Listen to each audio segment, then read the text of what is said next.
జీవవాక్యము. అతడు ఓర్పుతో సహించి ఆ వాగ్దాన ఫలము పొందెను.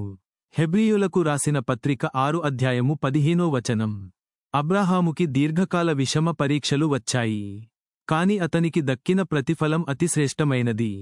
తన వాగ్దాన నెరవేర్పును ఆలస్యం చేయడం ద్వారా దేవుడు అతణ్ణి పరీక్షించాడు. సైతాను అతణ్ణి శోధించాడు. మనుషులు అసూయ, అపనమ్మకం, ప్రతిఘటనల ద్వారా అతణ్ణి శోధించారు.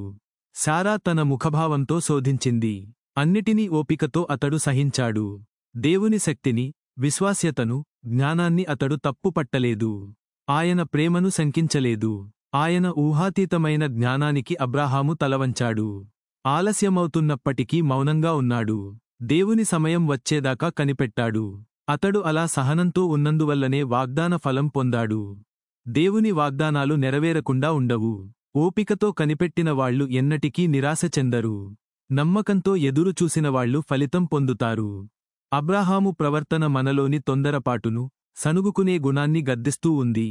ఓపికను, దేవుని చిత్తానికి ఆయన మార్గాలకు లోబడే మనస్సును ప్రోత్సహిస్తూ ఉంది. గుర్తుంచుకోండి, అబ్రాహాము దేవుని చేత పరీక్షించబడ్డాడు. ఇతరుల ద్వారా శోధించబడ్డాడు. అతడు ఓపికతో సహించాడు. వాగ్దాన ఫలాన్ని పొందాడు, తృప్తి చెందాడు. అతనిని ఉదాహరణగా అనుసరించండి. అదే ఆశీర్వాదాలను మీరు పొందుతారు. ఈ వీడియోను లైక్, షేర్ అండ్ సబ్స్క్రైబ్ చేయండి.